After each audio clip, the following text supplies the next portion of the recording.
Plaintiff Letitia Corbin says a month after she started dating the defendant, they moved in together. And she soon discovered he was abusive and controlling. Letitia claims the defendant even gave her a list of rules which she had to abide by. And she has the rules with her in court today. And she's suing her ex-boyfriend for stolen money. Defendant Tyrell Burkett says when he met Letitia, he thought she was a nice girl whom he could settle down with. That was until she suggested that they have a threesome with Tyrell's friend. Tyrell admits that he went through with the threesome just to call Letitia's bluff, and he's countersuing for property damage and stolen property. All rise. This court is now in session. The Honorable Judge Greg Mathis presiding. You may now be seated. Start with you. Okay, Your Honor, I met Tyrell in August 2009. We immediately began dating after that. I moved in with him. We had a great relationship. Not soon after did I realize he was abusive and controlling. When did you move in with him? I moved in maybe a month after we met. Yeah, I know it wasn't a smart decision. Did you think you knew him? I thought I knew him. I talked to him all the time. I went over his house all the time. After about 2 months or whatever, he didn't like the way that I talked to him. He said I had a smart mouth, and he said if I continued to act that way, he would put me on punishment and gave me a list of rules. One of the rules was I had to have sex with him when he wanted to. Here are the rules right here. He got them wrote down.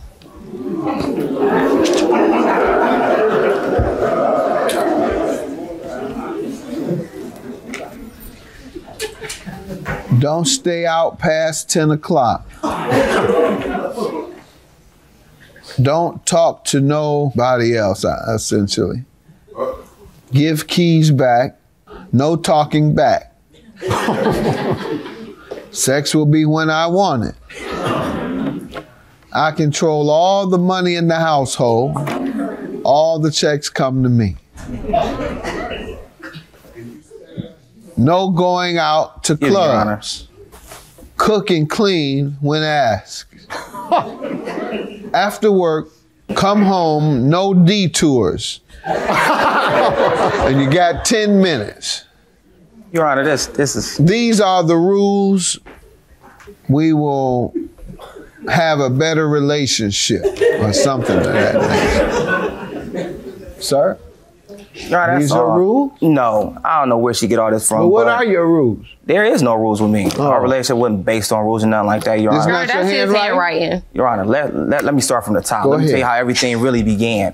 When I met Letitia, I thought she was a nice girl and everything like that. And I looked up for her to start a long-term relationship with, maybe settle down with. You know, but one day, just generally passing time, having a conversation, she brought up the fact that she wanted to have a threesome with me and another man. And I thought it was kind of awkward. And I said, well, I thought she was just playing with me, joking around. And so I called her bluff.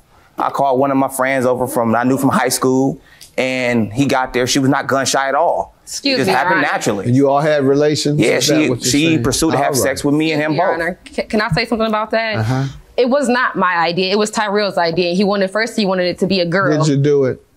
Yes, I did do it. Go ahead.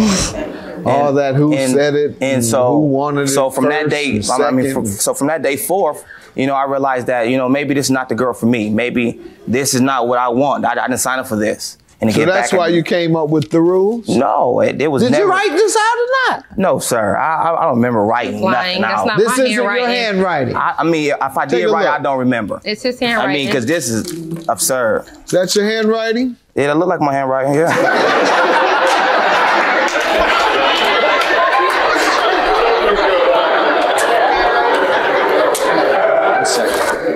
This is what they call popcorn pimping.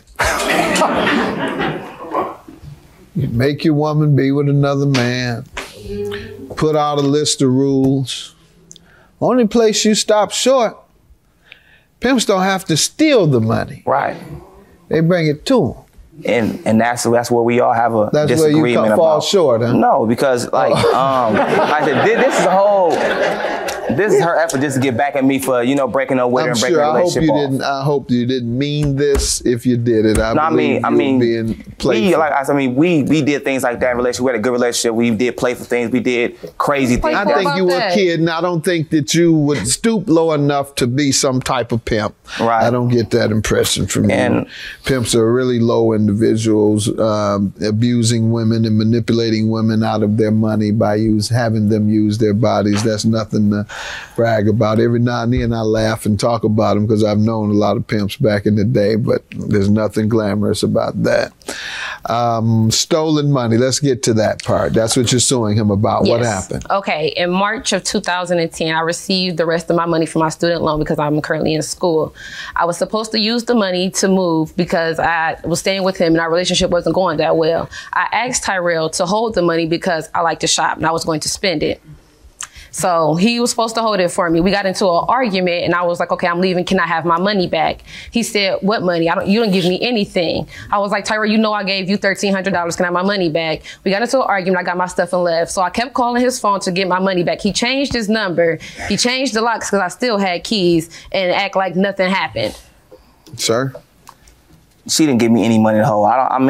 Everything she's bringing up now is just a figment of her imagination. She didn't give me nothing. But the one thing I can say just she did like for me. You don't remember this. No, I mean, the rules are the rules. I mean, like I said, I was playing. I did write them rules. We were just joking around. First you said you didn't remember. I know I was joking, but on a serious note, Your Honor, this is all, like I said, just to get back at me for breaking it off. If I wanted to have her hand to hand right now, why do you think she made that up? Made what up?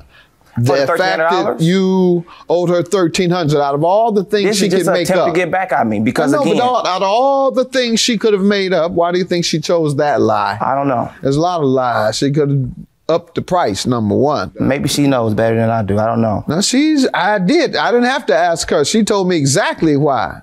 You're the one I had to ask. So why? I mean, because you're the one denying. You're the one with memory problems. She doesn't have any memory problems. Let's get to your counterclaim: $120 for property damage and stolen property. How so? A month after we began dating, I noticed that she was very controlling and jealous about everything I was doing. And so these are her rules for you. and it's like, Plaintiff Letitia Corbin is suing her ex-boyfriend, who claims Letitia vandalized his car and stole his license plate. Go ahead. And I told her beforehand, I have a lot of women I talk to on a day-to-day basis because I have a lot of friends. She said she was fine with that. When we started dating, I realized she wasn't fine with that. She'd go through my phone when I was asleep. She would go through my list of everybody I called. She would just spaz out over little stuff. I'd be like, babe, calm down. It's never that serious. And then I started to notice that she was like that, so I didn't sign up for that. You're not my mother. And I felt like she was more my mother than my girlfriend. So I decided to break it off with her. And then she started sending me threatening messages and things of that nature.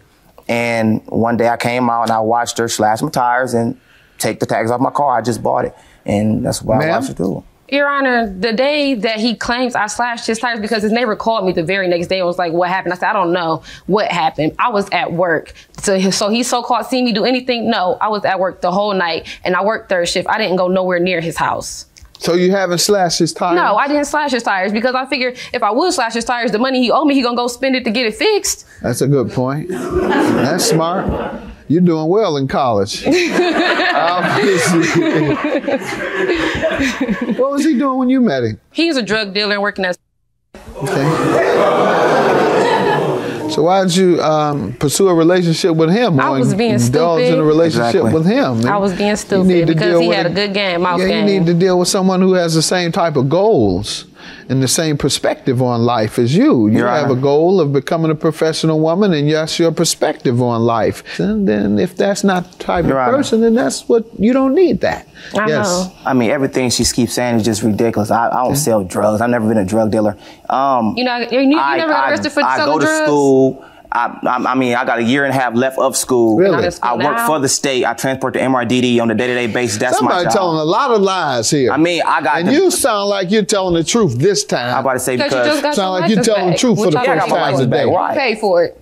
Again, I got my license. Sir, how can you prove this property damage? You have witness statements of people who seen it. Did you call the police? I called the police because I watched her do it. And when I called the police, your police report. Did they speak with her? No, this is what happened because she was already gone.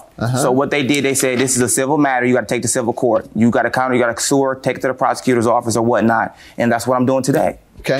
And ma'am, just like I asked him about you lying for $1,300 when you could have lied for $5,000, why would this man lie for $120? Because I'm suing him to get my money back. He would have lied for $1,300, not $120, ma'am. Okay. You have any other evidence of the property damage or stolen property, just to add on to what I've already heard? She has damaged a couple like cars before, and if I'm so much, your cars before? And here's a text message she sent to me here. I did not touch his car. This is a text message saying what? That she damaged the car and she will fix it whenever she gets home. Ma'am, did you send him a text saying you damaged the car? No. Okay, I'm reading. When you give me back my $1,300, I'll get your car fixed. But I'm not calling the insurance because then the price gonna go up. No, Your Honor. Texting that? Yes, I did text him that. Now, I can tell you exactly what happened. Sorry, you've told me enough. She paid for my license to get back. That's where the money comes into play. Can I comment on that? You don't have to say anything. This is fifth story. And all right, ma'am. $1,300 for the stolen money. I don't believe him. $120 is your judgment, sir. I believe she damaged your property based on the text where you admitted damaging it. So I believe that leaves you, ma'am, with $1,180. Have a good day. Thank you. I hate him. I can't stand the sight of him. I wish I never met him. I don't care. He's nasty. He's trifling. He's tried to talk to my best friend after we broke up. I have nothing to say to him. All I want is my money. That is not true. I was being friends with her best friend. Me and her best friend was friends before we was even together. No, they weren't.